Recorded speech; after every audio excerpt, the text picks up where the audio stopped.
ഒരു തലവേദന വന്നതിന് ഡോക്ടറെ കാണിക്കാൻ പോയതാണ് പ്രിയമത. പക്ഷേ പിന്നീട് അത് ഡോക്ടർമാർക്കും പ്രിയമതയ്ക്കൊക്കെ തലവേദനയായി മാറി. ഇതൊക്കെ കേട്ടുകഴിഞ്ഞാൽ ഇങ്ങനെയുള്ള ആളുകളുണ്ടോ എന്ന് നമുക്ക് തോന്നാം. എന്തായാലും പ്രിയമതയുടെ ആ ഒരു അനുഭവത്തിലേക്ക് കിടക്കാം. മാഡം, എൻ്റെ പേര് പ്രിയമത, 32 വയസ്സ്. യഥാർത്ഥ പേരല്ല. എനിക്ക് ഒരു കുട്ടിയുണ്ട്, ആൺകുട്ടിയാണ്, നഴ്സറിയിൽ പഠിക്കുന്നു. എൻ്റെ വീടും എൻ്റെ ഭർത്താവിൻ്റെ വീടും അടുത്തടുത്താണ്. ഞങ്ങൾ പ്രേമിച്ചൊന്നുമല്ല കല്യാണം കഴിച്ചത്, വീട്ടുകാർ ആലോചിച്ച് തന്നെയാണ്. എൻ്റെ കുട്ടിയെ നോക്കാൻ 2 അമ്മമാരും ഉള്ളതുകൊണ്ട് ഞാൻ കുറച്ചൊക്കെ ഫ്രീ ആണ്. ഭർത്താവ് ഒരു സെയിൽസ് എക്സിക്യൂട്ടീവാണ്, അതുകൊണ്ട് ഭയങ്കര ബിസിയാണ്. രാവിലെ പോകും, വൈകിട്ട് എപ്പോഴെങ്കിലും വരും. എന്നോട് പ്രത്യേകിച്ച് പ്രശ്നങ്ങളൊന്നുമില്ല. ഞങ്ങൾ രണ്ടും നല്ല സ്വരുമയിലാണ് പോകുന്നത്. പിന്നെ എനിക്ക് സൗന്ദര്യ സംരക്ഷണത്തിലൊക്കെ ഒത്തിരി ഇഷ്ടം കൂടുതലുള്ള കൂട്ടത്തിലാണ്. കോസ്മെറ്റിക്സുകളൊക്കെ ഞാൻ വാങ്ങി പണം കളയുന്നതിൽ എൻ്റെ ഭർത്താവിനെ ഇടയ്ക്കിടയ്ക്ക് വഴക്ക് പറയും. അതല്ലാതെ ഞങ്ങൾ തമ്മിൽ പ്രത്യേകിച്ച് പ്രശ്നങ്ങളൊന്നുമില്ല. ഒരു കുട്ടി മാത്രം മതി എന്നാണ് ഞങ്ങളുടെ തീരുമാനം. അതുകൊണ്ട് വളരെ സൂക്ഷിച്ചാണ് ഞങ്ങൾ മുന്നോട്ട് പോകുന്നത്. ഏകദേശം 2 വർഷത്തിന് മുമ്പാണ് കാര്യങ്ങളുടെയൊക്കെ തുടക്കം. എനിക്ക് ഇടയ്ക്കിടയ്ക്ക് തലവേദന വരുന്നു. പണ്ടെങ്കിലും എനിക്ക് തലവേദന വരികയില്ല. എന്തായാലും ഒരു ഡോക്ടറെ കാണിക്കാമെന്ന് വെച്ചിട്ട് ഞങ്ങളുടെ വീടിനടുത്തുള്ള ഡോക്ടറെ കണ്ടപ്പോൾ പറഞ്ഞു ENT കാണിക്കാൻ. അങ്ങനെയാണ് ഞാൻ ENT കാണാൻ പോയത്. ENT കാണിച്ചപ്പോൾ ENT പറഞ്ഞു ന്യൂറോളജിസ്റ്റിനെ കാണാമെന്ന്. അങ്ങനെ ന്യൂറോളജിസ്റ്റ് ഡോക്ടറിൻ്റെ അടുത്ത് ഞാൻ പോയി. ആ ഡോക്ടർ വളരെ പ്രശസ്തനാണ്. പിന്നെ ഒത്തിരി രോഗികൾ അവിടെയുണ്ട്. എൻ്റേത് 27ാമത്തെ നമ്പരായിരുന്നു. ആദ്യമായി അദ്ദേഹത്തെ കാണാൻ വേണ്ടി അകത്ത് കയറി കഴിഞ്ഞപ്പോൾ പുള്ളിയുടെ രൂപം കണ്ട് ഞാൻ ഞെട്ടിപ്പോയി. മാഡം, ശരിക്കും നല്ലൊരു സുന്ദരൻ. ഇത്രയും സുന്ദരന്മാരെ ഞാൻ ദൂരെ വെച്ച് കണ്ടിട്ടുണ്ട്, ഇത്രയും അടുത്ത് കണ്ടിട്ടേയില്ല. അയാളുടെ സൗന്ദര്യം കണ്ടപ്പോൾ എനിക്കെന്തോ മനസ്സിലകത്ത് വല്ലാത്തൊരു കുളിർമ. പുള്ളി എൻ്റെ തലയിലേക്കൊന്ന് കൈവച്ച് നോക്കി, നെറ്റിയിൽ കൈവച്ച് നോക്കി, പിന്നെ പൾസൊക്കെ പിടിച്ച് നോക്കി. വെറുതെ എന്നെ സമാധാനിപ്പിക്കാൻ വേണ്ടിയിട്ടായിരിക്കാം സ്റ്റെതസ്കോപ്പൊക്കെ വെച്ച് എന്നെ ഒന്ന് പരിശോധിച്ചു. ഇതൊക്കെ ചെയ്യുമ്പോഴില്ലേ എൻ്റെ മനസ്സ് പെട്ടെന്ന് തന്നെ, അതായത് ഇത്രയും കാലം പതിവ്രതയായി ഞാൻ ജീവിച്ചിരുന്ന സ്ത്രീ പെട്ടെന്ന് തന്നെ എൻ്റെ മനസ്സ് അങ്ങ് മാറിപ്പോയി. ഞാൻ അടിമുടി അങ്ങനെ ശ്രദ്ധിക്കുകയാണ്. നല്ല ടൈറ്റായിട്ടുള്ളൊരു പാൻറ്റും നല്ലൊരു ഷർട്ടുമാണ് ഇട്ടിരിക്കുന്നത്. ചിരിയൊക്കെ കണ്ടു കഴിഞ്ഞാൽ ഗന്ധർവൻ താഴേക്ക് വന്നതാണെന്ന് തോന്നും. ഇങ്ങനെയുടെ ഭാര്യ, അവർ എന്ത് ഭാഗ്യവതിയാണ്. ഇത്രയും നല്ലൊരു പുരുഷനെ കിട്ടിയല്ലോ. അതുമാത്രമല്ല, ആ ഡോക്ടറിന് നല്ല സ്മെല്ലുമാണ്. എന്തോ വില കൂടിയ പെർഫ്യൂമാണ്. ചുരുക്കം പറഞ്ഞു കഴിഞ്ഞാൽ ഞാനവിടെ ഗന്ധർവനെ കണ്ട പെൺകുട്ടിയെ പോലെ മയങ്ങിയിരിക്കുകയാണ്. മകളെ ഇപ്പോൾ പറയും 32 വയസ്സായവളാണ് പെൺകുട്ടിയെന്ന്. അറിയില്ല മാഡം, എൻ്റെ മനസ്സ് വളരെ ചെറുപ്പത്തിലേക്ക് പോയി. എനിക്ക് അങ്ങയുടെ മുഖത്തൊന്ന് കണ്ണെടുക്കാൻ പറ്റില്ല. പുള്ളി ഓരോ കാര്യങ്ങൾ പറയുമ്പോൾ ഞാൻ കേൾക്കുകയായിരുന്നു. കുഴപ്പമില്ല, ഏകദേശം 3 മാസത്തോളം മരുന്ന് കഴിക്കേണ്ടി വരുമെന്ന് പറഞ്ഞു. അങ്ങനെ ഞാൻ ഇടയ്ക്കിടയ്ക്ക് പുള്ളിയെ കാണാൻ പോകും. 2 ആഴ്ചയ്ക്കുള്ള മരുന്നാണ് തരുന്നത്. പക്ഷേ ഒരു 4-ാം വട്ടമൊക്കെ ആയി കഴിഞ്ഞപ്പോഴേക്കും എൻ്റെ കൺട്രോൾ അങ്ങ് പോയി. ഞാനൊരു ദിവസം അദ്ദേഹത്തിന് കയ്യിൽ കയറി പിടിച്ചു. പുള്ളിയപ്പോൾ ചോദിച്ചു, താൻ എന്തായി കാണിക്കുന്നത്? തനിക്ക് വേറെ പ്രശ്നമൊന്നുമില്ല, മാനസികമായ വല്ല അസ്വസ്ഥതയുണ്ടെന്ന് ചോദിച്ചു. ഞാൻ പറഞ്ഞു, എനിക്ക് ഒരു അസ്വസ്ഥതയുമില്ല ഡോക്ടറെ. എനിക്ക് ഡോക്ടറെ കണ്ടപ്പോൾ മുതൽ എനിക്ക് പുറത്തിയില്ല. എൻ്റെ മനസ്സിൽ സൗന്ദര്യമുള്ളൊരു പുരുഷൻ പണ്ട് മുതലേ ഉണ്ട്. പക്ഷേ എൻ്റെ ജീവിത സാഹചര്യങ്ങൾ കൊണ്ട് ഞാൻ ഒരു വീട്ടമ്മയായി കഴിയുകയാണ്. സത്യം പറഞ്ഞാൽ എനിക്ക് ഒത്തിരി സൗന്ദര്യമുള്ള ഒരാളെ സ്വന്തമാക്കണം എന്നായിരുന്നു ആഗ്രഹമെന്ന് പറഞ്ഞു. അപ്പോൾ ഡോക്ടറിനോട് പറഞ്ഞു, സാരമില്ല, അങ്ങനെ പല ആൾക്കാരോടും നമുക്ക് പെട്ടെന്നൊക്കെ അട്രാക്ഷൻ തോന്നും, അതിലൊന്നും കാര്യമില്ല. ഞാൻ നിങ്ങളെ ചികിത്സിക്കുന്ന ഒരു ഡോക്ടർ മാത്രമാണെന്ന്. പക്ഷേ എനിക്ക് പുറത്തിയില്ല. ഞാൻ പറഞ്ഞു, അങ്ങനെയല്ല, ആദ്യമായിട്ടാണ് എനിക്ക് ഇഷ്ടം തോന്നുന്നത്. എന്തിനും ഞാൻ റെഡിയാണെന്നൊക്കെ ഞാൻ പറഞ്ഞു. മാഡം, ഒരു സ്ത്രീയും അങ്ങനെ പറയുന്നതല്ല. പക്ഷേ എൻ്റെ വായിൽ നിന്ന് അങ്ങനെ വന്നുപോയി. പുള്ളി അത് തമാശയായിട്ടെടുത്തു. പിന്നീട് ഞാൻ മനഃപൂർവ്വം ആഴ്ച ചെല്ലാൻ തുടങ്ങി. പുള്ളി എന്നെ വാൺ ചെയ്തു. ഞാൻ പറഞ്ഞു, ഇല്ല, എനിക്ക് ഒരു വട്ടമെങ്കിലും അങ്ങയുടെ ഹൃദയം കാണാതെ ഞാൻ പോകില്ല എന്ന് പറഞ്ഞ് കാല് പിടിക്കുന്ന പോലെ ഞാൻ പെരുമാറി. എൻ്റെ സ്വഭാവം കണ്ട് പുള്ളി അത്ഭുതപ്പെട്ടിട്ടുണ്ടാകാം. ജീവിതത്തിൽ ഇങ്ങനൊരു അനുഭവം ആദ്യമായിട്ടാണെന്നും പേഷ്യൻസിനെ പേഷ്യൻ്റായി കണ്ടാണ് അദ്ദേഹം ശീലിച്ചതെന്നും പറഞ്ഞു. പക്ഷേ ഞാൻ കാല് പിടിക്കുന്ന പോലെ പെരുമാറി. എനിക്ക് പറ്റില്ല, അത്രയും ഞാൻ മോഹിച്ചു പോയി എന്നൊക്കെ പറഞ്ഞു. അന്നും പുള്ളിക്കാരൻ അതിന് ഒരു മറുപടി പറഞ്ഞില്ല. വീട്ടിൽ വന്നു കഴിഞ്ഞപ്പോഴേക്കും എനിക്കാകെ നിരാശയായി. കാര്യം എനിക്ക് സൗന്ദര്യമില്ലാത്തതുകൊണ്ടാണ് അത്രയും സുന്ദരനായ ഒരു ഡോക്ടർ എന്നെ റിജക്റ്റ് ചെയ്തതെന്ന് എനിക്ക് തോന്നി. പിന്നീട് എനിക്ക് ഊണും ഉറക്കവും ഒന്നുമില്ലായിരുന്നു. എൻ്റെ ഭർത്താവും വീട്ടുകാരും ഒക്കെ എന്നോട് ചോദിച്ചു എന്താ പറ്റിയെന്ന്. ഇത് തുറന്ന് പറയാൻ പറ്റുമോ? പറഞ്ഞു കഴിഞ്ഞാൽ ആളുകൾ എന്നെ എന്ത് കരുതും? എനിക്ക് ഇരിക്കപ്പുറത്തിയില്ല. പിന്നീട് 5 ദിവസം കഴിഞ്ഞപ്പോൾ ഞാൻ പിന്നെയും കാണാൻ പോയി. അപ്പോഴും ഞാൻ പറഞ്ഞു സീരിയസ് ആണ്, ഞാൻ ഉപദ്രവിക്കില്ല, പ്ലീസ് ഒരു വട്ടമെങ്കിലും ഹൃദയത്തിൻ്റെ വിശാലത ഞാൻ കണ്ടോട്ടെ, അത്രയും മോഹിച്ചു പോയെന്ന് പറഞ്ഞപ്പോൾ പുള്ളി പറഞ്ഞു ഇതൊക്കെ റിസ്ക്കാണ്, എനിക്ക് ഭാര്യയുണ്ട്, ഒരു കുട്ടിയുണ്ട്, അത് മാത്രമല്ല എനിക്ക് റെപ്യൂട്ടേഷനുണ്ട് എന്നൊക്കെ പറഞ്ഞു. ഞാൻ പറഞ്ഞു അതൊന്നും ബാധിക്കില്ല, എല്ലാം ഞാൻ കാത്തു സൂക്ഷിച്ചോളാം പ്ലീസ് എന്ന് ഞാൻ കെഞ്ചിക്കേണ് അപേക്ഷിച്ചു. കാര്യം ഒരു സൂപ്പർ സ്റ്റാറിനെ കാണുന്ന രീതിയിലാണ് എൻ്റെ മനസ്സ് അദ്ദേഹത്തെ കണ്ടത്. എൻ്റെ ഉള്ളിൽ തുടിക്കുകയായിരുന്നു. എന്തിനോ വേണ്ടി ഞാൻ അലയുകയായിരുന്നു. കിട്ടാതെ എനിക്ക് വിശ്രമമില്ലെന്ന് തോന്നിപ്പോയി. മാഡം എന്നെ കുറ്റം പറഞ്ഞാലും വേണ്ടില്ല, എനിക്ക് വളരെ വാശിയാണ് തോന്നിയത്. അങ്ങനെ എൻ്റെ നിർബന്ധം കണ്ടപ്പോൾ അദ്ദേഹം പറഞ്ഞു ശരി, ആരും അറിയരുത്, എൻ്റെ റെപ്യൂട്ടേഷനെ ബാധിക്കരുത്, എല്ലാം ഓക്കെ ആയിരിക്കണം. ഒരു കാര്യം ചെയ്യ്, അടുത്ത ദിവസം വൈകുന്നേരം ഇറങ്ങ്, ഏറ്റവും അവസാനത്തെ പേഷ്യൻ്റായിട്ട് ഞാൻ നോക്കാം. ഇത് ഞാൻ കൺസൾട്ട് ചെയ്യുന്ന റൂമാണ്, ഇതിന് പിന്നിൽ സൗകര്യങ്ങളുണ്ട് എന്ന് പറഞ്ഞു.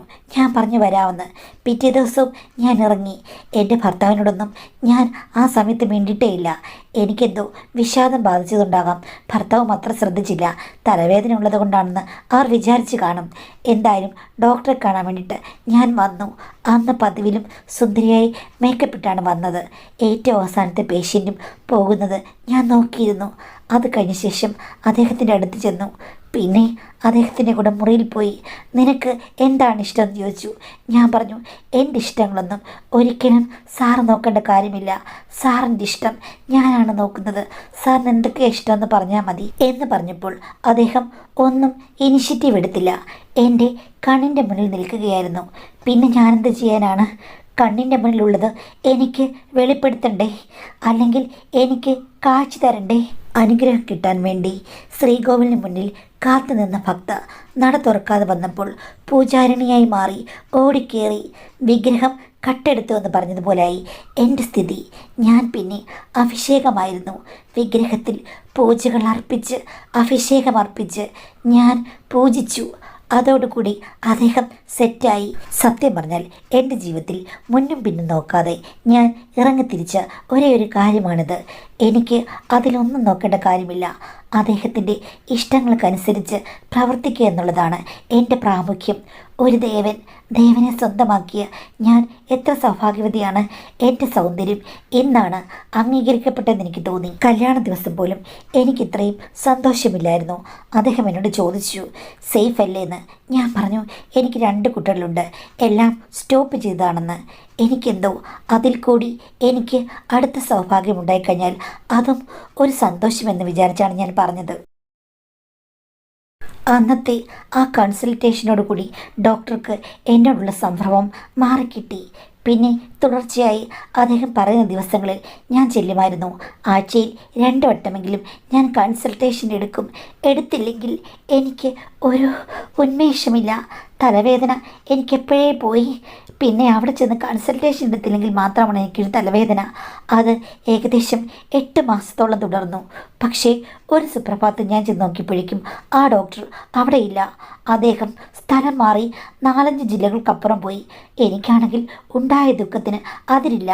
ഞാൻ അദ്ദേഹത്തെ വിളിച്ചപ്പോൾ അദ്ദേഹം പറഞ്ഞു വളരെ സോറി, പെട്ടെന്നായിരുന്നു, എന്ത് ചെയ്യാൻ പറ്റും എന്നൊക്കെ എന്നെ ചോദിച്ച് അങ്ങ് ആശ്വസിപ്പിച്ചു.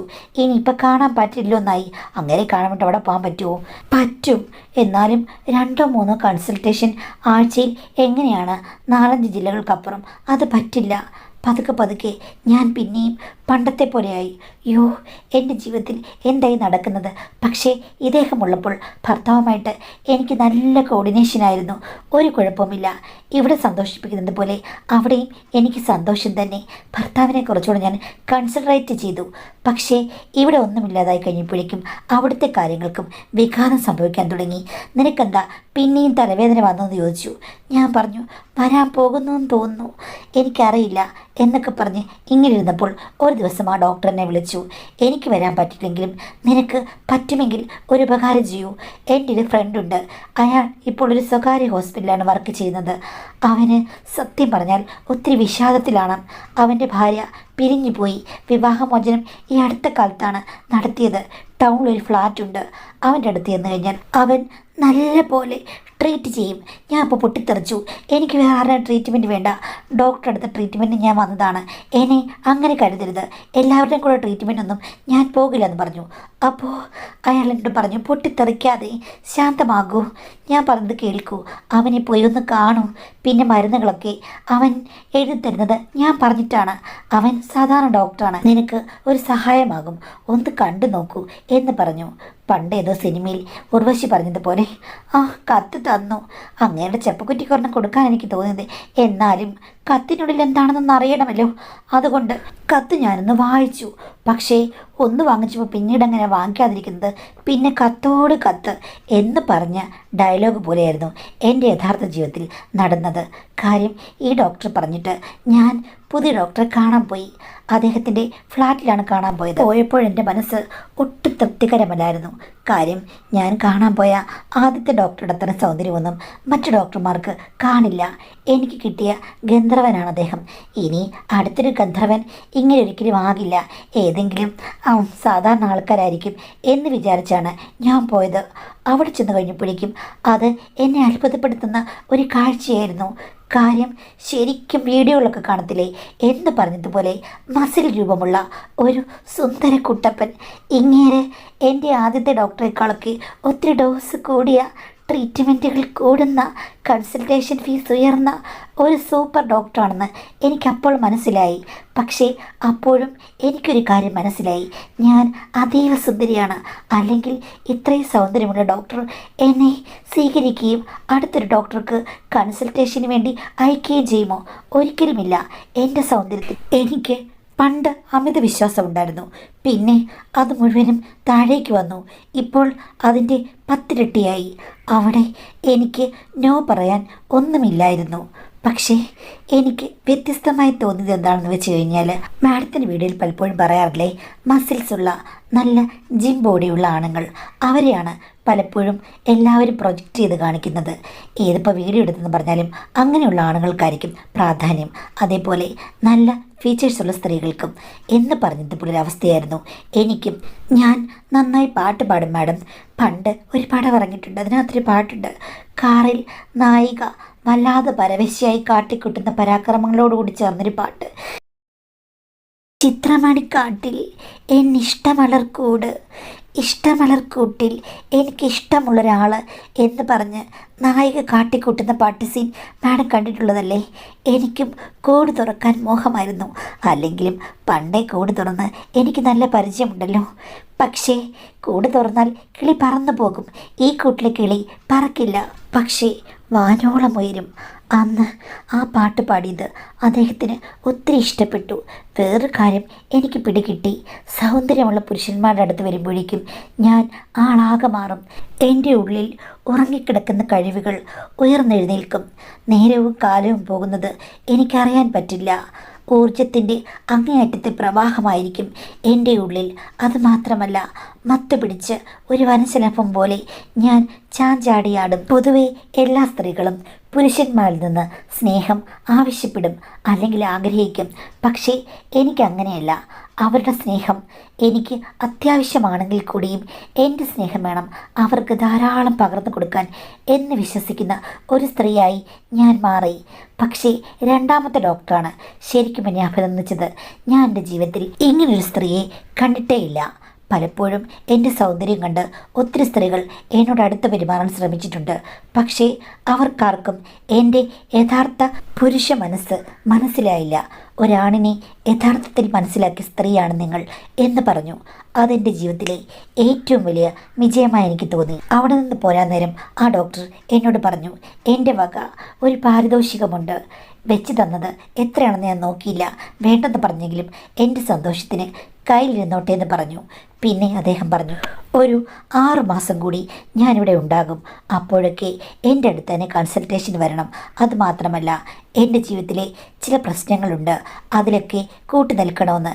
ഞാൻ പറഞ്ഞു, ഇന്നത്തോടുകൂടി പ്രശ്നം മാറിയില്ലേ ഡോക്ടറെ? അപ്പോൾ പറഞ്ഞു, മാറി. പക്ഷേ കൂടുതൽ സ്വാതന്ത്ര്യം എനിക്ക് ആവശ്യമാണ്.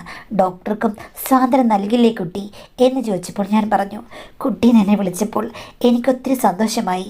എൻ്റെ മനസ്സും ഒരു 20-കാരുടെ മനസ്സാണ്. ഞാൻ സ്വാതന്ത്ര്യം നൽകാം, എത്ര വേണമെങ്കിലും എന്ന് പറഞ്ഞു. പക്ഷേ അദ്ദേഹത്തിൻ്റെ കൂടെയുള്ള ഓരോ സൗഹൃദ കൂടിക്കാഴ്ചകളും എനിക്ക് നേട്ടങ്ങളാണ് ഉണ്ടാക്കിയത്. ഞാൻ ചെല്ലുമ്പോൾ എനിക്ക് ഉപകാരപ്രദമാകുന്ന വൈറ്റമിൻ സപ്ലിമെൻറ്റ്സുകളും നല്ല ക്രീമുകളും ഒക്കെയായി അദ്ദേഹം കാത്തിരിക്കും. പിന്നെ അതുമാത്രമല്ല, പാരിതോഷികങ്ങളും ഒത്തിരി ഉപകാരങ്ങളും അദ്ദേഹത്തിൽ നിന്ന് ഉണ്ടായി. എനിക്ക് ഗിഫ്റ്റ് വൗച്ചേഴ്സ്, പിന്നെ പല ഹോട്ടലുകളിൽ നിന്നും കഴിക്കാനൊക്കെയുള്ള കൂപ്പൺസ്, അങ്ങനെ ഒത്തിരി കാര്യങ്ങൾ പറഞ്ഞറിയിക്കാൻ പറ്റില്ല. ഒത്തിരി സൗജന്യങ്ങൾ എനിക്ക് കിട്ടി. പിന്നെ ഗൃഹോപകരണങ്ങൾ പോലെ കിട്ടിയിട്ടുണ്ട്. ഞാൻ ഡോക്ടറെ കൺസൾട്ട് ചെയ്യാൻ പോയിട്ട് വരുമ്പോഴേക്കും ധാരാളം പണവും സമ്മാനങ്ങളും ഒക്കെ എൻ്റെ കൈവശം വരും. അതൊക്കെ പലരും എൻ്റെ കൂട്ടുകാരികളൊക്കെ തന്നതാണ് എന്ന് പറഞ്ഞ് ഞാൻ അഡ്ജസ്റ്റ് ചെയ്തു. പക്ഷേ ഇതിനിടയിൽ എനിക്ക് സംഭവിച്ചൊരു കാര്യമുണ്ട്.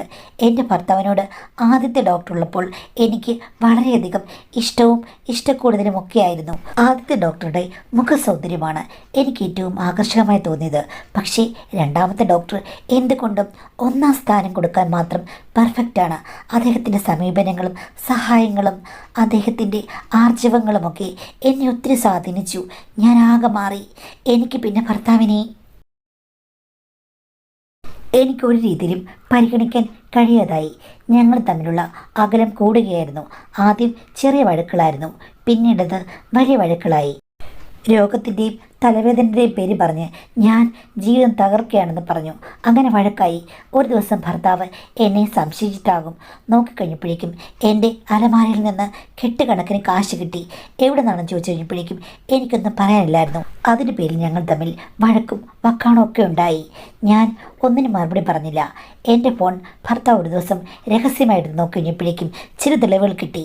ശരിക്കും നിനക്ക് തലവേദനയാണോ അതോ വേറെന്തെങ്കിലും വേദനയാണോ എന്ന് ചോദിച്ച് എന്നെ ഒത്തിരി വട്ടം പുള്ളി വഴക്കുണ്ടാക്കി കഴിഞ്ഞപ്പോഴേക്കും ഒരു ദിവസം ഞാൻ യഥാർത്ഥ കാര്യം പറയാൻ തീരുമാനിച്ചു. എനിക്കിനി അദ്ദേഹത്തിൻ്റെ കൂടെ ജീവിക്കാൻ സാധ്യമല്ല, ഈ ബന്ധം വേണ്ട, പിരിഞ്ഞ് ജീവിക്കാം എന്ന് വിചാരിച്ച് ഭർത്താവിനെ വിളിച്ചിരുത്തി ആത്മസംയമനം പാലിച്ച് ഞാൻ ഈ കഥകളെല്ലാം പറഞ്ഞു. എനിക്ക് ഒരിക്കലും നിങ്ങളെപ്പോലൊരു ഭർത്താവിനല്ല ഇഷ്ടം.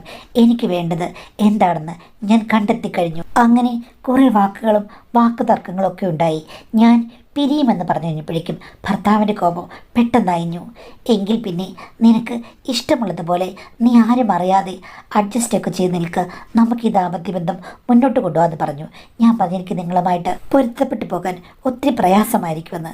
എന്നാലും ആ ഡോക്ടർ നിന്നെ കല്യാണമൊന്നും കഴിക്കില്ലല്ലോ, അതുകൊണ്ട് നീ ഇവിടെ നിൽക്കുന്നതായിരിക്കും നല്ലതെന്ന് പറഞ്ഞു. നോക്കിക്കഴിഞ്ഞപ്പോൾ ശരിയാണ്, നമ്മളോട് ഇഷ്ടമുണ്ടെന്ന് പറഞ്ഞിട്ട് നമ്മൾ ആരെയും കല്യാണം കഴിക്കില്ലല്ലോ. അങ്ങനെയായി കഴിഞ്ഞപ്പോൾ ഭർത്താവും ഞാനും കൂടി ഒരു തീരുമാനമെടുത്തു. ഷെയർ 50-50. ഞാൻ ഇഷ്ടമുള്ളതുപോലെ അരങ്ങത്ത് വാണരുളും, അദ്ദേഹവും എന്നെ സപ്പോർട്ട് ചെയ്യും, വേറെ പ്രശ്നങ്ങളൊന്നുമില്ല. പക്ഷേ ഭർത്താവിനോട് ഞാൻ പറഞ്ഞു, എനിക്ക് തൽക്കാലം നിങ്ങളുമായിട്ട് ഒരു കോർപ്പറേഷൻ രൂപീകരിക്കുക താല്പര്യമില്ല. അത് നമ്മൾ കട്ടാക്കി. പിന്നെ എപ്പോഴെങ്കിലും നിങ്ങൾക്ക് ഞാൻ അവസരം തരാം. നിങ്ങൾക്ക് ബുദ്ധിമുട്ടാണെങ്കിൽ പുറത്തുനിന്നുള്ള സഹായങ്ങൾ നിങ്ങൾക്ക് തേടാം. അതിലൊന്നും ഞാൻ കുറ്റം പറയില്ല. ഈ കണ്ടീഷൻസ് എല്ലാം ഭർത്താവ് അംഗീകരിച്ചു. ഒന്നാമതേ ഒരു നാട്ടിലുള്ളവരാണ്, അടുത്തടുത്ത വീടുകളുമാണ്. പിന്നീട് വീട്ടുകാരൊക്കെ അറിഞ്ഞു കഴിഞ്ഞാൽ വലിയ പ്രശ്നങ്ങളാകും. എന്തായാലും തലവേദനയ്ക്ക് സ്ഥിരം ട്രീറ്റ്മെൻറ്റ് ചെയ്യുന്ന ഒരു പേഷ്യൻ്റായി പിന്നെയും എനിക്ക് മാറേണ്ടി വന്നു. പണ്ടേ എൻ്റെ തലവേദന പോയതാണ്, എവിടെയാ വേദനയെന്ന് ഞാൻ പറയേണ്ട കാര്യമില്ലല്ലോ. എല്ലാം നല്ല രീതിയിൽ പോയി. എനിക്ക് കിട്ടുന്നതിൽ പാതി ഞാൻ ഹസ്ബൻഡ് കൊടുത്തു. ഞങ്ങളുടെ വീട്ടിലെ സാമ്പത്തിക നില ഒത്തിരി മെച്ചപ്പെട്ടു. ഇങ്ങനെയൊക്കെ ആണെങ്കിൽ കൂടിയും ആ സാറ് കുറച്ച് നാൾ കഴിയുമ്പോൾ അങ്ങ് പോകില്ലേ. ആ സമയം എടുത്തപ്പോഴേക്കും എനിക്ക് വല്ലാത്ത തലവേദന പിന്നെയും വന്നു തുടങ്ങി. അദ്ദേഹം എന്നോട് പറഞ്ഞു, ഒട്ടും പേടിക്കേണ്ട കാര്യമില്ല, നിനക്ക് ഇഷ്ടം പോലെ കണക്ഷൻസ് ഞാൻ സമ്പാദിച്ചു തന്നിട്ട് മാത്രമേ പോകുള്ളൂ എന്ന് പറഞ്ഞു. അത് കേട്ടപ്പോഴാണ് എനിക്ക് ആഹ്ലാദമായത്. ഇതേപോലെ തന്നെയുള്ള അദ്ദേഹത്തിൻ്റെ 2 ഹൈ ക്ലാസ് ഫ്രണ്ട്സിനെ എനിക്ക് പരിചയപ്പെടുത്തി. അത് കഴിഞ്ഞ ശേഷമാണ് ഞാൻ ഒന്ന് സ്വസ്ഥമായത്. പിന്നെ കുറച്ച് പണം ഉപയോഗിച്ച് എൻ്റെ സ്റ്റൈലുകളൊക്കെ ഞാൻ മാറ്റി. സത്യം പറഞ്ഞാൽ ചില TV സീരിയൽ നടിമാർക്ക് പെട്ടെന്നുണ്ടാകുന്ന ഒരു ചേഞ്ച് ഇല്ലേ, മേക്ക് ഓവർ, അതേപോലെ തന്നെ ഞാൻ അൾട്രാ മോഡേണായിട്ട് മാറി. എൻ്റെ നാട്ടിൽ അതൊരത്ഭുതമായിരുന്നു. എങ്കിലും ഞാൻ ബ്യൂട്ടീഷ്യൻ പഠിക്കാൻ പോകുകയാണെന്ന് പറഞ്ഞ് ടൗണിലൂടെ കറങ്ങി നടക്കാൻ തുടങ്ങിയപ്പോഴാണ് എൻ്റെ കാര്യങ്ങൾ കുറച്ചുകൂടി സ്മൂത്തായത്. ഇങ്ങനെ 5-6 ഡോക്ടർ ഫ്രണ്ട്സ് എനിക്കുണ്ടായി കഴിഞ്ഞപ്പോഴേക്കും അവർ എനിക്ക് ഒത്തിരി സജഷൻസ് തരാൻ തുടങ്ങി. പക്ഷെ അതൊന്നും ഡോക്ടേഴ്സൊന്നുമല്ല. കാണാനൊക്കെ അടിപൊളിയാണ്. ഞാൻ പറഞ്ഞു അത് ശരിയാകില്ല, എനിക്കെന്തോ ഡോക്ടേഴ്സിനോട് മാത്രമാണ് താല്പര്യം തോന്നുന്നതെന്ന് പറഞ്ഞു. ഇത് ശരിയാകില്ല, അത് മാത്രമല്ല ജീവിതത്തിൽ ഉന്നതി നേടണമെങ്കിൽ ഇങ്ങനെയുള്ള കടുംവാശി പാടില്ലെന്നും, പിന്നെ ഡോക്ടർമാരൊക്കെ കുറച്ച് പിശുക്കന്മാരാണ്, അവർ തരുന്നതൊന്നുമല്ല നിനക്ക് അർഹതയുള്ളത്, അതിൽ കൂടുതൽ കിട്ടാൻ മികച്ച ഒരു മനസ്സുണ്ടാക്കിയെടുക്കണമെന്നും പറഞ്ഞു. പക്ഷേ എനിക്ക് വയ്യായിരുന്നു. ഹസ്ബൻഡ് എന്നോട് പറഞ്ഞു, എന്തായാലും നീ ഇറങ്ങി കുളിച്ചു കയറുക, നമുക്ക് നല്ല രീതിയിൽ സാമ്പത്തികമായ ഉന്നമനം നേടണമെന്ന്. ഞാൻ പറഞ്ഞു എൻ്റെ മൈൻഡ് സെറ്റപ്പ് അങ്ങനെയല്ലെന്ന്. അപ്പോൾ പുള്ളിക്കാരനാണ് സജസ്റ്റ് ചെയ്തത്. അതിനെന്താണ്, വരുന്ന ഓരോരുത്തരും ഡോക്ടറാണെന്നങ്ങ് വിചാരിച്ചാൽ പോരെ, ഡോക്ടർമാർക്ക് എന്തെങ്കിലും പ്രത്യേകത, അവർക്ക് സ്റ്റെത്തൊക്കെ ഇല്ലേ എന്ന് പറഞ്ഞപ്പോൾ എൻ്റെ ഹസ്ബൻഡാണ് പറഞ്ഞത്, എങ്കിൽ പിന്നെ ഒരു സ്റ്റെത്ത് വാങ്ങിച്ച് നിൻ്റെ ബാഗ് വെച്ചാൽ പോരെ, എന്നിട്ട് അവരോട് പറയുക, അതങ്ങോട്ട് കഴുത്തിലിടുക, അത് കഴിഞ്ഞ് മതി കാര്യങ്ങളെന്നും. അത് കേട്ടപ്പോൾ എനിക്ക് തമാശയായിട്ടാണ് തോന്നിയത്. പിന്നെയും ഞാൻ ഓർത്തു, ജീവിതത്തിൽ ഉയരണമെങ്കിൽ വേറെ സ്ട്രാറ്റജി നോക്കണം. അങ്ങനെ ഞാനൊന്ന് ട്രൈ ചെയ്തു, അത് സക്സസ് ആയിരുന്നു. കാര്യം കുറച്ചൊക്കെ നമ്മളുടെ മനസ്സ് നമുക്ക് മാറ്റിമറിക്കാൻ പറ്റുമല്ലോ. അങ്ങനെ പിന്നീട് ധാരാളം സൗഭാഗ്യങ്ങൾ എനിക്കുണ്ടായി. ധാരാളം നല്ല സമ്പന്നരായ ആൾക്കാരെ മീറ്റ് ചെയ്യാനും അവരുടെ കഴുത്തിലൊക്കെ സ്റ്റെത്തിട്ട് കൊടുക്കാനുമുള്ള സൗഭാഗ്യം എനിക്കുണ്ടായി. ഞങ്ങളുടേത് ശരിക്കും ആസ്പെറ്റോസ് ഇട്ട ഒരു വീടായിരുന്നു. അതിൽ നിന്ന് സൗന്ദര്യം കൊണ്ട് ഇപ്പോൾ അത് 2 നില വീടായി മാറിയെന്ന് പറഞ്ഞു കഴിഞ്ഞാൽ മാഡം വിശ്വസിക്കുമോ? അതിൻ്റെ പണികളെല്ലാം പൂർത്തിയാക്കുന്നു. പിന്നെ ഞാൻ ഭർത്താവുമായി യോജിച്ചോ എന്ന് മാഡം ചോദിക്കാം. യോജിച്ചു മാഡം. അതിന് കാരണം സ്റ്റെത്താണ്. ഭർത്താവിൻ്റെ കഴുത്തിലും സ്റ്റെത്തിട്ട് കൊടുക്കും. അതോടുകൂടി അവിടെയും ഓക്കെയാകും. എങ്കിലും ഞങ്ങൾക്ക് രണ്ടാമതൊരു വിശേഷം ഉണ്ടായിട്ടില്ല. എങ്ങനെയാണ് എൻ്റെ ജീവിതകഥ? ഇത് കേട്ടിട്ട് എനിക്കെന്തെങ്കിലും കുഴപ്പമുള്ളതായിട്ട് മാഡത്തിന് തോന്നുന്നുണ്ടോ, അതോ ഞാനൊരു മെഡിക്കായിട്ട് തോന്നുന്നു? എന്തൊക്കെയാണെങ്കിലും സൗന്ദര്യമുള്ളവർക്ക് ഇവിടെ എപ്പോഴും മുൻഗണനയുണ്ടെന്നും അവർക്ക് ജീവിക്കാൻ ബുദ്ധിമുട്ടില്ലെന്നും മാഡത്തിൻ്റെ വീഡിയോസിൽ ഞാൻ കേട്ടിട്ടുണ്ട്. അത് കറക്റ്റാണ് മാഡം. ചില മനുഷ്യർക്ക് ചില ഉദ്യോഗങ്ങളോടോ ചില മനുഷ്യരോടൊക്കെ ഭയങ്കര ഒബ്സഷൻസ് ആയിരിക്കും. ഈ ഒബ്സഷൻ്റെ പീക്ക് ലെവലുള്ള ഒരു കഥയാണ് നമ്മൾ കേട്ടത്. അതായത് ചില ആൾക്കാർക്ക് യൂണിഫോമിലുള്ള മനുഷ്യരോടും അതേപോലെ ചില പ്രത്യേക കാറ്റഗറി ജോലിയൊക്കെ ചെയ്യുന്ന ആൾക്കാരോടൊക്കെ ഭയങ്കര ഇഷ്ടമായിരിക്കും. അവരായിരിക്കും അവരുടെ ഡ്രീമായിട്ടുള്ള, അതിപ്പോൾ പുരുഷന്മാർക്കുമുണ്ട് സ്ത്രീകൾക്കുമുണ്ട്.